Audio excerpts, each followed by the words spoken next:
It's Monday, and you know what that means. It's time for another unboxing with Phoenix Handhelds.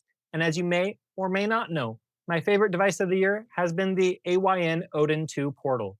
So what could that lead to? Well, of course, we have to have his child next, the Thor, right after this.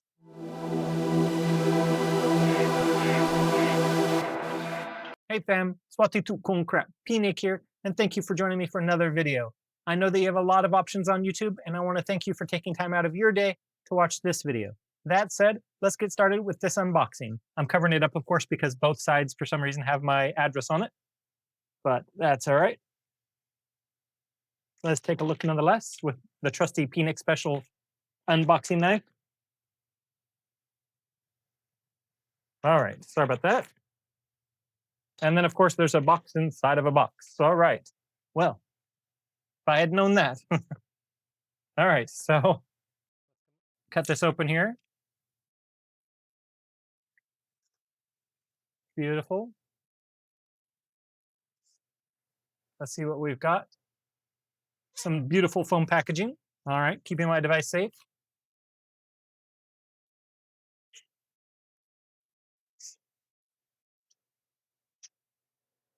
All right, good looking box so far. Let's take a quick tour of it. Okay, got a nice glossy picture there. Got the nice AYN logo there. Device options, of course, you have the light version, then you have the Pro, and you have the base and the Max. You can see the check mark there. I got the Max, 16 gigabytes, 1 terabyte. And you get your choice of black, white, rainbow, which is a DMG style gray colored device with rainbow colored or skittle colored buttons, which I would normally go with. But my last few devices have been DMG, so I got lucky because my last few colors have been DMG colored. So I'm glad that we got something different with clear purple. What about on the back? Pretty minimal, no big deal. All right. Let's break out the Nick Special here too.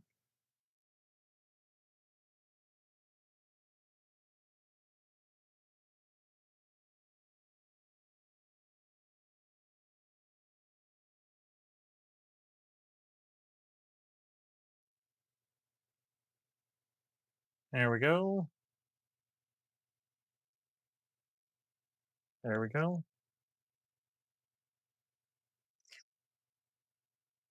All right. So what do we got in here? Let's take a look. Ooh, nice little magnetic clasp. Pop it open and a little pull tab. So if you wanted to quickly pull it up, you can pull it up that way. Nice, nice little touch.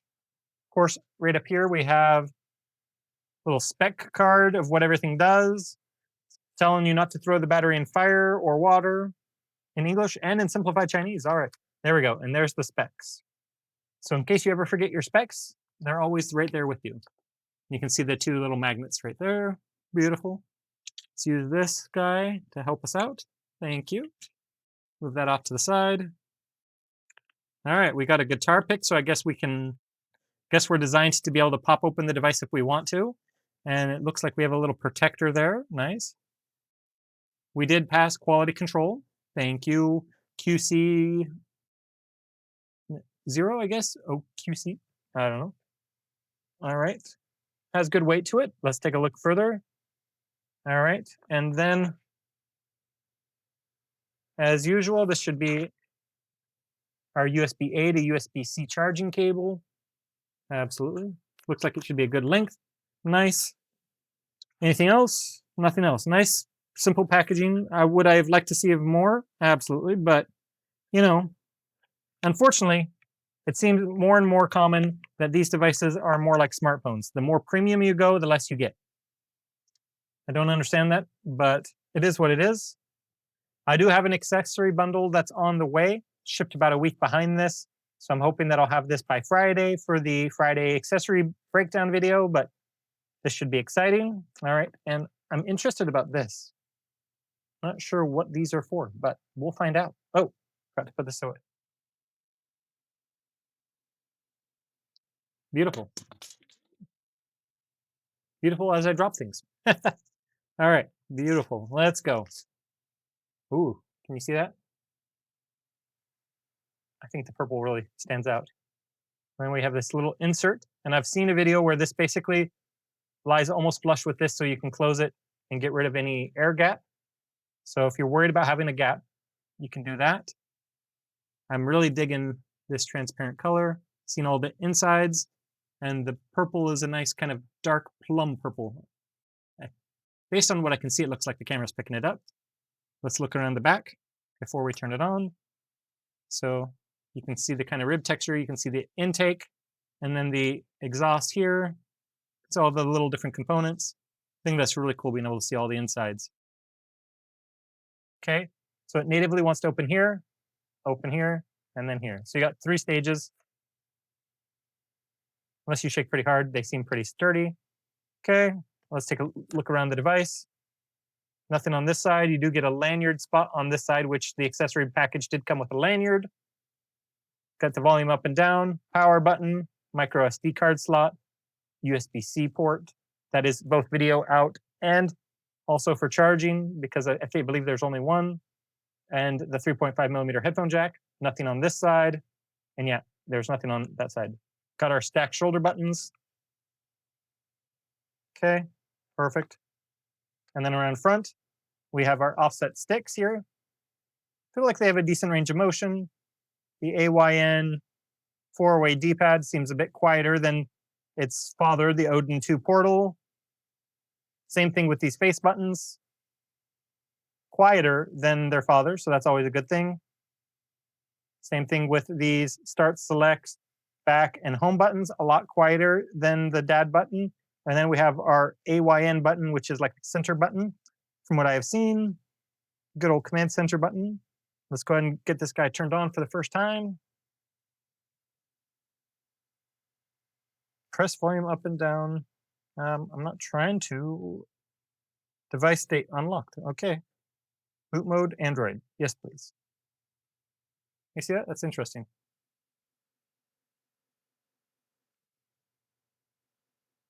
Okay. Start. Press volume to select. Okay.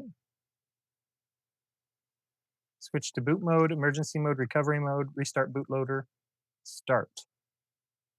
Okay. To select. Press the power button to select. Okay, start. Start that again. AYN.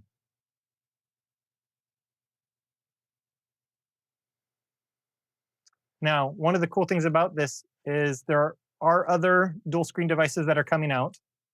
This is the only one that has dual OLED screens. So this is a 6-inch OLED screen that is 16:9 aspect ratio. And this is a 3.92, I believe, almost square, but not quite square center screen. This was also used on other devices by Retroid. For example, the Retroid Pocket Classic, I believe, used this. We have front-facing speakers, so great stuff. Welcome to AYN Thor. Let's get started. Of course, we get lots of options for languages, so we'll go with English. Here, I'll go ahead and get connected to the internet. I'll be right back. Just a quick update. So you can see after connecting Wi-Fi, it told me there was a new version immediately available. So I'm in the process of updating the firmware. I'll be right back after this finishes. Welcome back. Just finished doing the update. The download was pretty quick, but then the installation of the update took, I don't know, a good 5 minutes. So glad I didn't keep you here, but I think you can tell just how clean the OLED is. And if you're not familiar with OLED, if you're not super techie and you're not familiar with OLED versus LCD, the nice thing about OLED is each little dot on the screen, so it's just telling us what they fixed. Good. Each dot on the screen is lighting up its own little area. Each dot on the screen is called a pixel. So 1920 by 1080, that's why it's called 1080p, because it's 1080 vertical.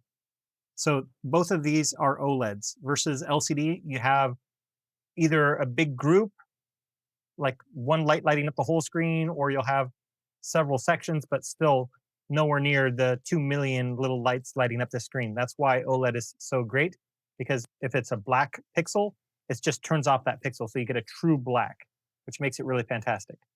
Let's go back here. Good. I want to go back and add my secondary Wi-Fi, so I'll be right back. Okay, I'm back. And you can see I've got my dual wireless area network or dual Wi-Fi acceleration on. Sadly, there's not 2 5G antennas in here to give you the best speed possible, but I do have 2 set up there. So Again, it gives you more stability in case one starts to waver. The other one is a backup and also accelerates your speed a little bit. So that's awesome. So we'll go back again. Congratulations, we're now connected. All right. And then we can change our time zone. Let's change our time zone. So as I'm sure most of you know, I am based out of Bangkok, Thailand, which is why you'll see on my descriptions there, it'll always be saying Thailand or Bangkok, because that's where I live. Thailand only has one time zone. There we go. So if you're from North America, that's probably pretty strange because both Canada and the US have 5, 6 time zones. So there we go. Asia, Bangkok, perfectly.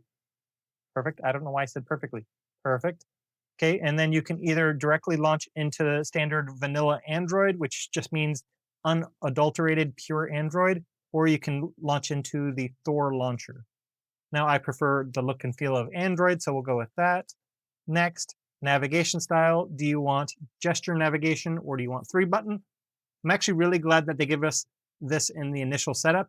A lot of places set you up with the 3-button, which is old school, and then you have to go through the settings to change it. So we'll go with navigation by gesture. Perfect. Configuration complete. All right. And you can always reopen it through the Thor settings. Thank you. Saying that I'm viewing full screen on my second screen. All right. So let's see. We do get the app drawer by default. Awesome. That's one of the things that some Android devices make you go through the settings to get to it. And some of them don't even give you access to the app drawer for whatever reason. I'm glad that AYN is giving us that permission directly out of the box. Now you can see this is a very, very vanilla form of Android, which is great because it can give you everything that you want without any of the fuss. Now we do have our AYN button, but before that, I just wanted to mention, I messed this up on my walkthrough. So you do have the lanyard spot here, but you also do have a lanyard spot here. So if you do want to use the lanyard that they include in their overall accessory package, you can choose which side makes sense to you. If you want to have it on your left side, you can do that. If you want it on your right side, you can do that. Again, I'm all about having options, so I don't know if I'll use it, but I'm just glad we have those options. All right, and you can see I have it tilted up because if I don't, the light is right there. So there we go. We have it nicely lit up there. Now let's take a look at the AYN button or the Thor command center. So you can control whether you're only showing the top screen, only showing the bottom screen, or you're showing all of them. You can make your screens brighter or dimmer, one screen at a time or together. And I love that we get that. And these are pretty darn dim. Not perfectly dark, but good enough that I could play in bed with little Dominic and my wife sleeping next to me and not worry about blinding them if they open their eyes. So that's a great thing. All right. And then you can control the volume too. So this is also great because maybe you're watching a Netflix up here while you're doing a passive game down here. So you want to be able to watch Netflix, so you turn that up and turn down the volume for your classic game down here. That's more passive, and that's good. Vice versa, if you're watching a movie up here, but you want just a little bit of volume there, and you want more of your game down here, you can do that. Maybe you want to play The Simpsons, which is a 4:3 content down here, while you're playing a newer game up here. So again, control your volume all you want. I think that's awesome. Task. Okay, no tasks regularly. Okay, good. And then settings. You can choose which mode you're in. You can choose either 60 frames per second or 120 frames per second. Now, the interesting thing about this that I've read is that this is natively 120 frames per second, whereas this is natively 60. So what it's doing is it's actually fooling the system to think it's giving this display 120 frames per second. So you can actually have both screens enjoyable at full frame rate. I've heard it can look a little funny to some people, but that's how you can quickly change it between them. Okay, we have standard performance, medium performance, high performance. You can go standard, okay, good. Quiet mode for the fan, we can turn off the fan, smart mode or sports mode. Just listening here. Still fairly quiet, quieter than a lot of other devices in sport mode. I like to put it in smart mode, generally speaking. Clear memory to make sure you're getting the most out of your device. Standard style, Xbox style, ban on use. I'm guessing that means turn off controls. But I'm more of a modern gamer, so I like my enter button down here, which is B button, which is, again, because I like PlayStation, and I like to push the X button, which is down here. So versus Nintendo does the A for their enter buttons, so it just depends on what you're used to. So I'll go Xbox style. Do you want direct power supply mode? interesting. I'm not sure what that does. I'll have to play around with that. Ambient lighting. So you can choose on a per stick basis. What do you want it to be? So let's go with left being yellow. And let's go with right being red. Actually, yeah, let's go with that. I like how that sounds. Turn it on. Good. And turn this one on. Good. There we go. Let me just take a look at the camera. Oh yeah, you can tell. I think that looks pretty cool, especially in that with the transparent. I think it really rebounds really well in the little cavity that they have the thumbsticks in. I think it looks and feels pretty good. So there we go. We got that going. You can see the temperature. Let me just get closer so I can make sure you can see. Fan speed, CPU usage. Oops. There we go. CPU clock speed, GPU clock speed versus what its max is set to. How much power is it drawing? What is the RAM usage? 2.68 gigabytes of RAM. So as you can see, not too bad. Perfect. Okay, there we go. So this device does not come with any type of micro SD card with games on it. If you want to use that, you definitely can. You just have to provide your own, and of course, put them in the TF card slot. Now, for most of us, we call TF card micro SD, but the generic name is TF card. That's why they put TF card there. All right, so let me just take a look at the feel. Okay. I mean, I did see a review from Joey where he was talking about these, and I mean, I can kind of see because you do get the wraparound with the L1 and R1. You don't get that, so I can see what he's kind of talking about in that regard. But at the same time, I think it feels fine. But that's my personal preference. All right, so close out of that. So what I'm going to have to do is I'm going to have to play around with this device. I'm going to have to download Emulation Station Desktop Edition, which I can do relatively quickly, of course. But let's just see here. Sign in. And this is how you would log in to access your Google Play Store, just by clicking on it, and then it'll ask you to connect your Google Play account. So, of course, it's wanting to take its time. You'll notice up here too, we have the two Wi-Fi symbols for that. See, we have the time up here, and that is the accurate time. All right. So it's wanting to take its time to check our info for the Google Play Store. I'm not going to bore you with that. Oh, there we go. All right. Let me just put you on pause while I connect this real quick. And of course, right now, my 5G is not wanting to connect, so I'm on my 2.4G Wi-Fi. Sure, you can give me local recommendations. Why not? While I'm using the app, why not? I don't care. All right, so what I found out is I like to download this. So what I'm going to do is I'm going to pause because I don't want to keep you here any more than you need to be here, but I'll be right back. Welcome back. And it's going very slowly since I only have my 2.4G Wi-Fi connected right now. Just for fair shake to it, my office is up away from my 5G network Wi-Fi router, so it is a bit slow. Now, I just wanted to point this out because I looked at this and I figured out what this is for. And I think this is really cool because I got a transparent model. You can see this, and then you see this little notch here. If I can flip it around, beautiful. So that's to go here. Now, if you're uninitiated and might be asking, why is that? Because again, this is a transparent shell. So you can crack open the lid with this to get to it, and then you're able to put this on there, put whatever you want on here, like a sticker, and then you can personalize it that way. So of course you lose the ribbon unless you cut out a way around the ribbon too, but if you want to, you can lose the ribbon, but also gain stickers. So if you really want to personalize it, they are giving you the means to personalize it with this. So that's what I was like, why did they give us the guitar pick? To pry this open. So you got a nice little crease there. Got crease, of course, all the way around. So that's why. Personalization. And if you know anything about my channel, I love customization. So I may never do that. I'm just glad that they give us the option to customize it right out of the box.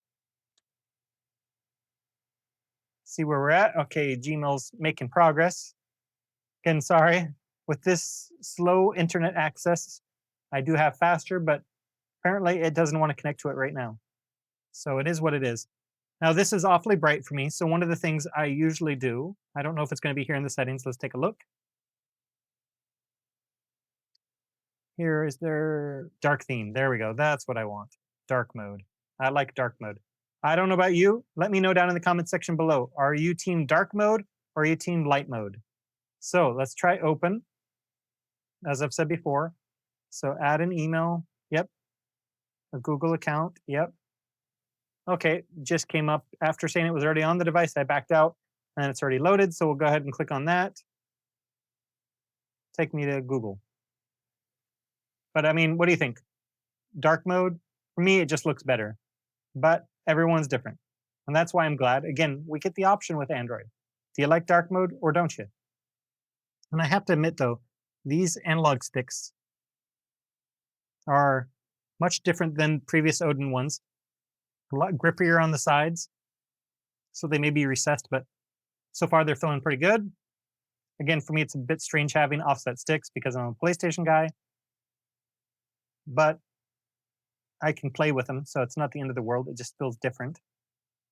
The one thing I will say is I wish that we had some kind of finger grip to hold on to make it more comfortable, but hopefully my accessory pack will fix that. Now, one of the things you can do with any of these apps is you can tell it press and hold, and then you can say screen launch. And you can tell it to automatically choose what screen you're going to open it on. Always open on the top screen, always open on the bottom screen.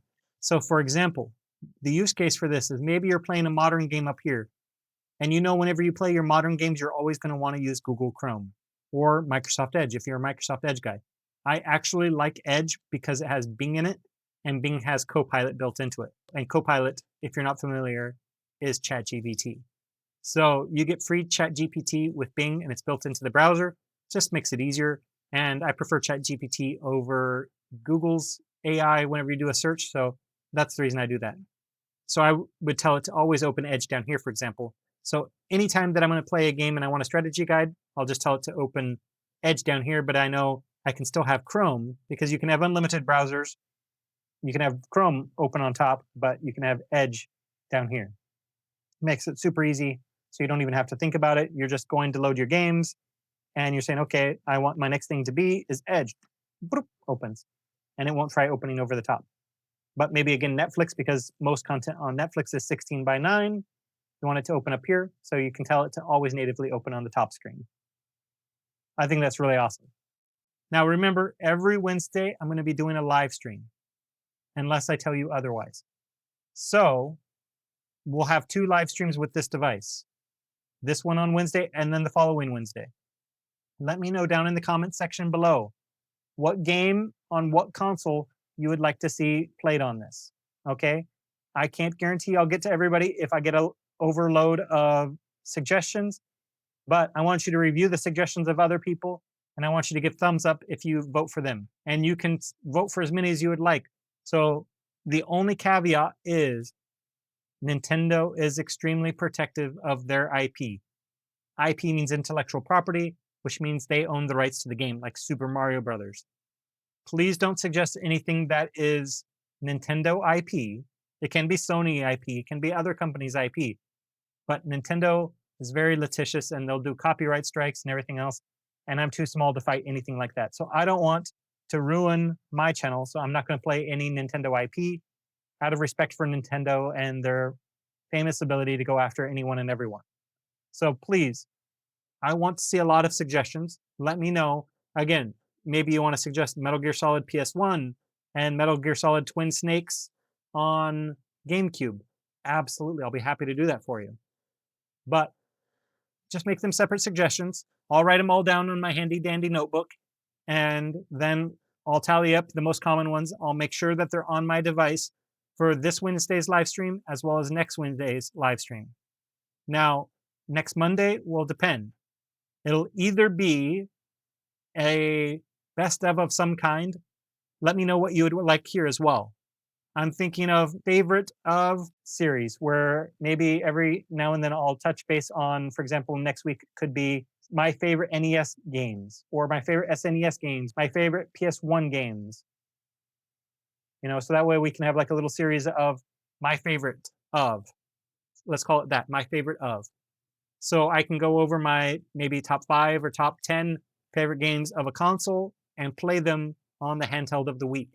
Obviously, I can only do certain consoles like PS2, PS3, GameCube on higher end hardware, mind you, or 3DS, something like that would be perfect on this one.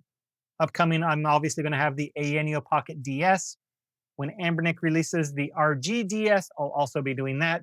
But obviously, that RGDS is going to be much weaker than these two devices, the Thor and the Pocket DS. So I can't do everything that I can on that, but I can do every 3DS game on this. And I can also do every 3DS game on the Pocket DS. However, the RGDS, I can do some of the lighter weight 3DS games. I believe I'll be able to do every DS game. So again, just depends on where we're at. But I want to be able to do a my favorite of series, and I want to be able to do my favorite consoles lists. I want to do all different kinds of things with you guys because, again, that's how you can kind of connect with me through the comments. Say, I genuinely agree. I love your list of your favorite consoles of all time, ranked. Or, Nick, you're crazy. Why are you saying this console is #2 console of all time? That's okay. The great thing is we're all free to have our own opinions, and I'll never begrudge anyone for having their own opinion. So the reason I want that is because I have my most recent email from the creators of Emulation Station Desktop Edition, ESDE. So I go in there and I can download the APK for ESDE. Of course, I'll have to download my other applications that will allow me to download all of my other emulators because I want to have all of the latest emulators on here, as well as having one way to do that. So I'll show that off during my live stream this coming Wednesday. Again, let me know down in the comment section below what games you would love to see so I can make sure I can meet your expectations, either in the comment section here or a preview of telling you there's a live stream coming up. Comment on that beforehand so I can have those loaded. 3DS, DS, PS2, PS3. Yes, I can play a lot of PS3 games on here. And yes, I do need to be able to preload those because it needs to cache some things. That does take time, be anywhere from 5 minutes to an hour for a game the first time you play it. And then after that, the game will load quickly. So again, let me know what you'd like to see played, and I'll be happy to put it on here and get it going for us. But I can't do it if you don't let me know what's going on. So